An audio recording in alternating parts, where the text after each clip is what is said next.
कहानी की शुरुआत होती है साल 2007 में, जब यूएसए के प्रेसिडेंट बुश ने इराक के खिलाफ चल रहे युद्ध के खत्म होने का ऐलान किया था। हालांकि युद्ध खत्म होने के बाद भी यूएस आर्मी के सार्जेंट मैथ्यूज और उसके साथ ही सार्जेंट आइजैक को इराक के एक सुनसान कंस्ट्रक्शन इलाके में भेज दिया गया। वहां उनका मिशन एक दुश्मन को मार गिराना था जो वहां काम कर रहे सभी अमेरिकी फौजियों को मार रहा था। इसके बाद हम मैथ्यूज और आइजैक को पत्थरों के पीछे छिपा हुआ देखते हैं। वो अपने दुश्मनों की लोकेशन पता लगाने की कोशिश कर रहे थे। रेगिस्तान की चिलचिलाती धूप में वो दोनों पिछले 20 घंटे से स्नाइपर का पता लगाने की कोशिश कर रहे थे, मगर इतने घंटे इंतजार करने के बाद मैथ्यूज से और रुका नहीं गया। उसने कहा कि यहाँ कोई इराकी फौजी नहीं है। फिर उसने वहां बिखरी हुई लाशों को देखकर हिसाब लगाया कि इन पर इराकी फौजियों ने हमला किया होगा और हमले के बाद शायद वो वापस लौट गए होंगे। ये सुनकर आइजैक ने मैथ्यूज को शांत करने की कोशिश की। आइजैक ने बताया कि यहाँ सबकी मौत हेडशॉट से हुई है, सबके दिमाग में गोली लगी है सीधी, यानी कि ये काम किसी प्रोफेशनल स्नाइपर का है। मगर मैथ्यूज को ये बात हजम ही नहीं हुई। उसने कहा कि कोई भी इराकी स्नाइपर इतना बेहतरीन नहीं है जो 30 सेकंड के अंदर इतने फौजियों को मार गिराए। खैर, फिर कुछ घंटे और इंतजार करने के बाद मैथ्यूज ने खुद इस इलाके का मुआयना करने का फैसला किया। वो अपने अड्डे से बाहर निकला और उसने आइजैक को पीछे से कवर देने को कहा। फिर वो कंस्ट्रक्शन साइट की ओर बढ़ने लगा। जल्द ही वो मजदूरों और फौजियों की लाशों तक पहुंचा। उसने एक फौजी का रेडियो उठा लिया और आगे बढ़ गया। इधर आइजैक को मैथ्यूज पर नजर रखने में काफी परेशानी हो रही थी क्योंकि उसकी दूरबीन धुंधली हो गई थी। उसने ये बात मैथ्यूज को बताई, मगर मैथ्यूज ने उसे ही डांटते हुए कहा कि उसे दूरबीन बदल कर चलना चाहिए था। इस पर आइजैक ने उसे बताया कि ये दूरबीन उसके शहीद दोस्त डीन की है और वो इसे बदलना नहीं चाहता था क्योंकि इससे डीन की यादें जुड़ी हैं। बाद में जब मैथ्यूज ने सबकी लाशें देखी तो पता चला कि सचमुच इन सभी की मौत हेडशॉट से ही हुई है। अब उसे शक हुआ कि हो सकता है स्नाइपर आसपास ही हो, इसीलिए उसने तुरंत आइजैक को खबर की। तब आइजैक ने उसे जल्द से जल्द वापस आने को कहा, पर मैथ्यूज फिर भी वहीं खड़े होकर स्नाइपर की लोकेशन ढूंढने लगा। आइजैक ने रेडियो से चिल्लाकर उसे वापस बुलाया, पर अफसोस अब बहुत देर हो चुकी थी। अचानक स्नाइपर ने मैथ्यूज को देख लिया और उसके पेट में गोली मार दी। ये देखकर आइजैक उसे बचाने के लिए दौड़ा और वो एक अलग से तरीके से दौड़ रहा था ताकि गोलियों से बच सके, लेकिन इससे पहले कि वो मैथ्यूज को बचाता उसकी ही टांग में गोली लग गई। अब वो मैथ्यूज को वहीं छोड़कर जैसे तैसे एक दीवार के पीछे कूद गया। इसके बाद मैथ्यूज ने आइजैक को बेस पर फोन करके बैकअप और रेस्क्यू टीम को बुलाने को कहा। इधर आइजैक अपनी टांग पर बेल्ट बांधकर खून रोकने की कोशिश कर रहा था। कुछ देर बाद उसने अपना रेडियो बैग उठाया और बेस से संपर्क करने की कोशिश की, पर रेडियो कोई सिग्नल पकड़ ही नहीं रहा था। तब उसने देखा कि उसके रेडियो पर भी गोली लगी थी, जिस वजह से एंटीना पूरी तरह टूट गया था और अब तो वो किसी से मदद भी नहीं मांग सकते। इसके बाद मैथ्यूज ने आइजैक को स्नाइपर की लोकेशन पता लगाने को कहा ताकि मैथ्यूज पर निशाना लगा सके। आइजैक ने उसे रोकते हुए चेतावनी दी कि अगर वो जरा सा भी हिला तो स्नाइपर उस पर फिर से गोली चला देगा। इसके बावजूद भी मैथ्यूज ने अपनी राइफल उठाने की कोशिश की, मगर वो ज्यादा खून बहने की वजह से बीच में ही बेहोश हो गया। तब आइजैक को एहसास हुआ कि वो फिलहाल कुछ नहीं कर सकते, इसीलिए उसने अपनी टांग से गोली निकाली और उस पर पट्टी करने लगा, जिसके बाद वो भी बेहोश हो गया। बाद में जब उसे होश आया तो आइजैक ने देखा कि उसके रेडियो ईयरफोन में से कुछ आवाज आ रही थी। ऐसा लग रहा था कि बेस से कोई ऑफिसर उससे बात करने की कोशिश कर रहा है। ये देखकर आइजैक बेहद खुश हुआ और उसने तुरंत बैकअप और दवाइयां भेजने की गुजारिश की। पर जब बाद में ऑफिसर ने उसकी सटीक लोकेशन मांगी तो आइजैक को थोड़ा शक हुआ। ऑफिसर ने आइजैक को खड़े होकर हवा में गोली चलाने को कहा ताकि उन्हें आइजैक की लोकेशन का पता चल जाए। ये सुनकर आइजैक ने कहा कि ये तो कानून के खिलाफ है। इसके बाद उसने ऑफिसर की बोली पर ध्यान दिया तो वो समझ गया कि ये आदमी अमेरिकन नहीं है, बल्कि सामने छुपा हुआ स्नाइपर है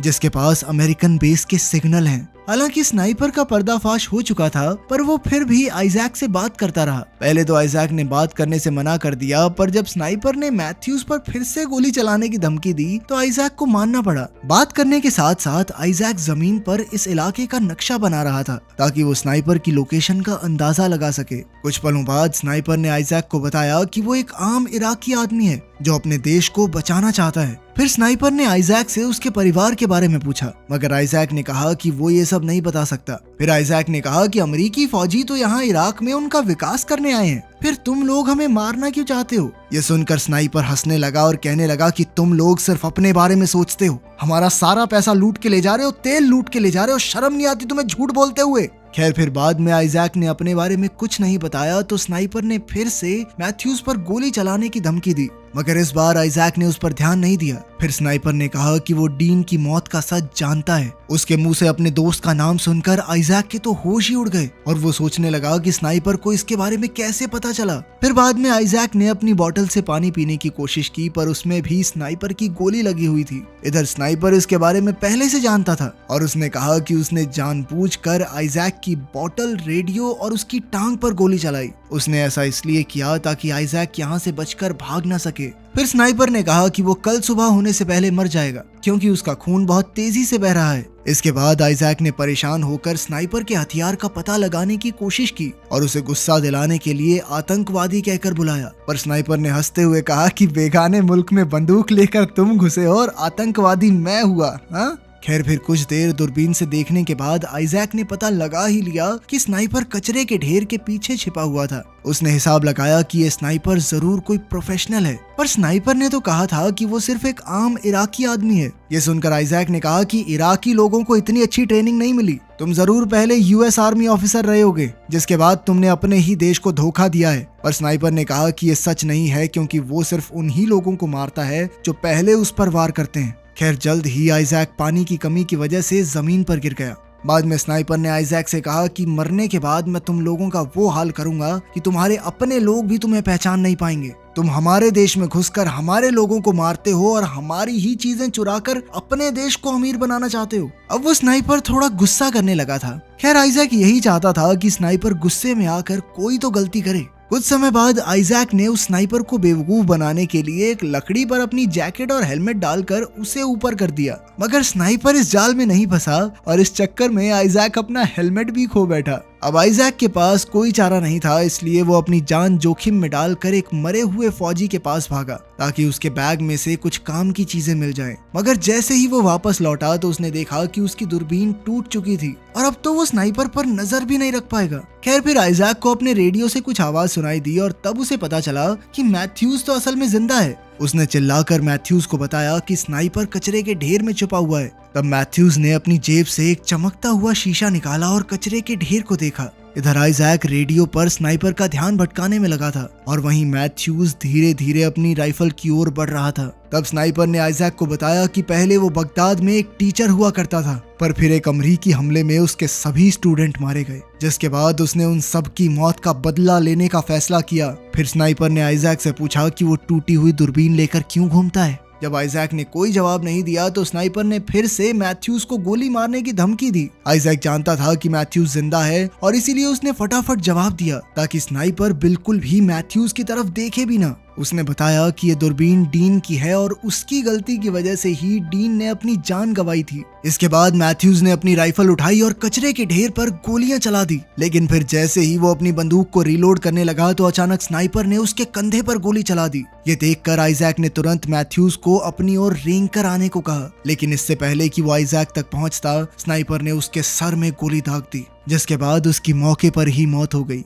ये देखकर आइजैक का गला भर आया और उसने कहा कि वो घर वापस जाना चाहता है। ये सुनकर स्नाइपर ने कहा कि अगर वो सच में घर जाना चाहता है तो वो आइजैक पर गोली नहीं चलाएगा। कुछ देर बाद स्नाइपर ने उससे पूछा कि युद्ध खत्म होने के बाद भी तुम अब तक वापस क्यों नहीं गए। तब आइजैक ने कहा कि डीन का असली हत्यारा वो खुद है। उसने बताया कि एक स्नाइपर को मारने के चक्कर में उसने गलत निशाना लगा दिया था, जिस वजह से उसके हाथों डीन की मौत हो गई और तब से वो खुद को झूठ कह रहा है कि उस स्नाइपर ने डीन को मारा था। जब आइजैक स्नाइपर से बात कर रहा था तो अचानक उसे रेडियो ट्रांसमीटर से आवाज सुनाई दी। उसने तुरंत बेस से संपर्क करने की कोशिश की, पर उसके रेडियो में अब ऐसी खराबी आई थी कि वो बातें सुन तो सकता था लेकिन जवाब नहीं दे सकता था। तब अचानक उसने सुना कि स्नाइपर उसका नाम लेकर बेस से मदद मांग रहा है। तब आइजैक को एहसास हुआ कि ये स्नाइपर ही बार बार यूएस बेस से संपर्क करके फौजियों को बुलाता है और फिर यहाँ आने पर उन्हें मार देता है। अब आइजैक ने उनकी बातचीत रोकने की कोशिश की, मगर वो नाकामयाब रहा।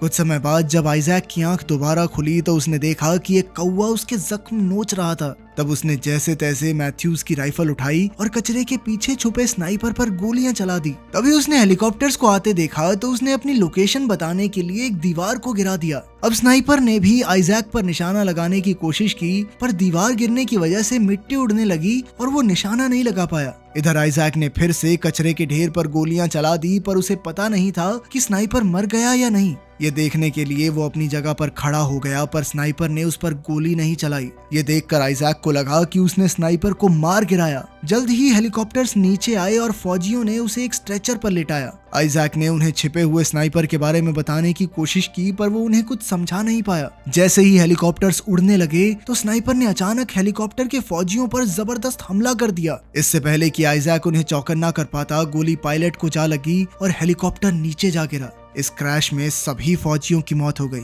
आखिर में स्नाइपर ने फिर से अमेरिकन बेस से कांटेक्ट किया और बैकअप के तौर पर और फौजियों को भेजने की डिमांड की। इसी के साथ कहानी खत्म होती है। तो आपके हिसाब से क्या ये इराकी सिपाही सही कर रहा था? कमेंट्स में जरूर बताना। मिलते हैं अगली वीडियो में।